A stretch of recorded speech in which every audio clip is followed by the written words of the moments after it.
Assalamualaikum warahmatullahi wabarakatuh. Perkenalkan, nama saya Mahasiswani, mahasiswa dari Fakultas 19 Teknik Pinang. Jadi di sini saya akan melakukan penyuluhan selama 3 hari. Gunanya untuk memenuhi tugas PK komunitas saya. Untuk tidak mempunyai waktu, saya mulai pada hari pertama penyuluhan itu, yaitu membahas tentang COVID. Jadi pasti kita sudah tahu kan COVID itu apa. COVID itu adalah virus yang menyebabkan penyakit pernapasan. Terus itu ada tanda gejalanya. Kalau tanda gejalanya itu seperti demam tinggi, terus itu sakit tenggorokan, sesak nafas, batuk dan pilek. Terus penularannya itu bisa melalui seperti kita berciuman, terus itu bersalaman, percikan air bersin dan batuk. Terus itu cara-cara untuk mencegah COVID ini, kita bisa mencegahnya dengan mengkonsumsi makanan yang gizi dan seimbang. Terus itu melakukan aktivitas, melakukan pola hidup sehat. Terus itu kita lakukan jarak sosial kurang lebih itu seperti 1-2 meter antara orang per orang. Terus itu melakukan isolasi diri di rumah dan membatasi kegiatan di luar rumah. Kalau bisa itu, kalau mau keluar rumah pas ada yang penting-penting baru keluar rumah. Jika tidak ada yang penting-penting itu hindari dulu kerumunan. Selanjutnya di sini saya akan mengajarkan cara mencuci tangan menggunakan air mengalir dan atau hand sanitizer. Gunanya itu untuk proses pembuangan kotoran atau debu secara mekanis dari kulit kedua belah tangan dan menggunakan sabun dan air. Basahi seluruh tangan dengan air atau menggunakan hand sanitizer. Lalu itu gosokkan sabun ke telapak tangan, punggung tangan, sela-sela jari, kemudian kunci, terus jempol, terus teknik memutar. Boleh mengikuti langkah-langkah yang saya ajar. Yang pertama, kita basahi tangan dulu menggunakan air atau hand sanitizer. Yang kedua, kita gosokkan sabun ke telapak tangan, punggung tangan, sela-sela jari, kunci, terus jempol, melingkar, dan menggunakan membilas dengan air bersih seperti cara-cara yang seperti tadi. Selanjutnya, protokol keluar rumah dan masuk rumah. Yang pertama itu aturan keluar rumah. Jadi aturan-aturan keluar rumah itu kalau bisa keluar rumah itu pas ada hal-hal yang harus kita selesaikan di luar. Jika tidak, sebaiknya di rumah saja. Terus itu kalau ingin keluar rumah harus menggunakan masker. Boleh juga kita menggunakan handscoon dan sarung tangan. Terus pakai jaket atau baju lengan panjang.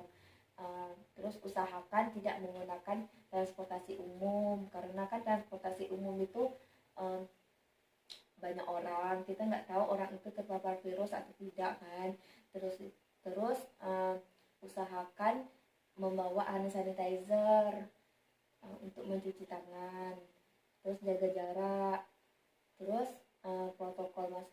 ada juga protokol keluar rumah. Saat sampai di rumah jangan sentuh keluarga dan barang-barang yang rentan disentuh keluarga. Kalau bisa udah sampai rumah itu langsung mandi, terus bajunya jangan digantung-gantung, langsung dicuci, karena takutnya ada virus-virus yang menempel di baju. Terus semprot barang-barang yang dibawa dari luar seperti tas, kita semprot menggunakan desinfektan. Nanti saya juga akan mengajarkan cara membuat desinfektan menggunakan alat-alat yang tersedia di rumah. Di sini apakah ada yang ingin ditanyakan? Tidak. Mungkin di sini tentang COVID ini adik pun sudah tahu, karena pun COVID ini kan dari 2019 sampai sekarang. Kita bisa membaca beritanya di artikel, di berita-berita. Jadi mungkin pertemuan pertama ini sampai di sini. Terima kasih atas waktunya. Besok kita jumpa lagi pada hari kedua. Terima kasih. Assalamualaikum warahmatullahi wabarakatuh. Jadi hari ini hari kedua kita melakukan penyuluhan. Jadi untuk mempersingkat waktu, jadi penyuluhan yang kedua ini saya akan mengajarkan cara menggunakan masker dan melepaskan masker. Jadi cara menggunakan masker itu yang pertama yang kita lakukan adalah mencuci tangan terlebih dahulu. Lalu kita pilih masker yang sesuai dengan wajah kita, jangan kebesaran dan juga jangan kekecilan. Terus di sini kita saya praktekkan menggunakan masker medis. Jadi di sini yang warna biru itu di luar dan warna putih di dalam. Terus kan di sini kan ada yang benda keras-keras.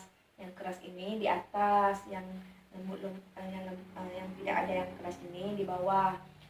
Caranya itu boleh ikuti contoh yang saya contohkan.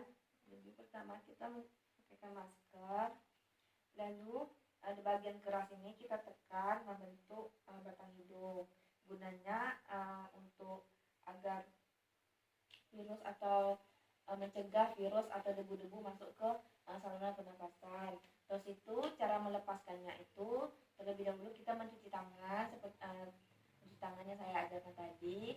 Lalu jangan langsung sentuh di bagian yang hijau ini, langsung kita tarik yang talinya, terus kita robek, kita buang di tong sampah. Karena masker yang berbahan seperti masker medis ini hanya bisa dipakai satu kali. Nanti kalau kita tidak robek, nanti dipersalahgunakan orang-orang. Selanjutnya saya akan mengajarkan cara membuat desinfektan dengan bahan yang tersedia di rumah. Jadi di sini kita menyediakan air hangat, lalu di sini ada backclean sama botol semprot. Caranya itu kita tuangkan sedikit air dan backclean. Di sini saya sudah menyediakan yang saya sudah siapkan. Larutan ini kita bisa menggunakannya untuk menyemprot seperti kita barang-barang yang sering kita gunakan, terus itu seperti gagang pintu dan yang lain-lain. Di sini apakah ada yang ingin ditanyakan? Tidak. Baiklah, jika tidak mungkin saya anggap sudah mengerti. Terima kasih atas waktunya. Besok hari terakhir kita melakukan penyuluhan. Terima kasih. Assalamualaikum warahmatullahi wabarakatuh. Jadi hari ini adalah hari ketiga atau hari terakhir kita melakukan penyuluhan. Jadi di sini saya akan melakukan penyuluhan mengenai keluhan yang adik rasakan. Sebelumnya kan kita sudah melakukan anamnesa bahwa di sini saya menyimpulkan bahwa adik itu keluhannya kram dan nyeri pada bagian bawah perut atau disebut dengan dismenor. Jadi dismenor ini merupakan gejala yang timbul menjelang dan selama menstruasi, ditandai dengan gejala kram pada bagian bawah perut. Penyebabnya itu biasanya otot rahim berkontraksi dan upaya meluruhkan lapisan dinding rahim, rasa nyeri umumnya juga ikut menyertai. Terus tanda dan gejala yang pertama itu nyeri perut atau kram pada bagian bawah perut. Setelah itu payudara itu seperti rasa seperti kencang gitu. Terus punggung dan pinggang terasa nyeri, sakit kepala, gampang emosi. Kita kalau perempuan ini kan kalau lagi haid pasti emosinya kurang terkontrol. Terus itu cara mengurangi nyeri haid ini adik bisa melakukan dengan memperbanyak minum air putih. Terus itu kurangi minum kopi, karena kopi ini akan mempengaruhi kram dan membuat tubuh tidak nyaman. Terus itu istirahat yang cukup. Bisa juga mengkompres dengan air hangat di bagian bawah perut. Selanjutnya juga harus menjaga kebersihan saat menstruasi. Caranya itu menggunakan pembalut dengan tepat. Kita menggunakan balut sesuai dengan kebutuhan. Jadi dalam satu hari itu ganti pembalutnya itu kalau bisa 4 kali atau lebih sesuai dengan kebutuhan yang adik perlu. Karena kalau misal satu hari itu gantinya cuma 2 kali atau sekali, takutnya nanti bakteri-bakteri atau kuman-kuman menempel ke bagian anak kelamin adik dan menyebabkan penyakit yang berbahaya. Terus itu sebelum dan sesudah memakai pembalut itu harus mencuci tangan yang baik dan benar. Jadi di sini mungkin itu saja pertemuan kita yang ketiga. Di sini apakah ada yang ingin adik tanyakan? Tidak.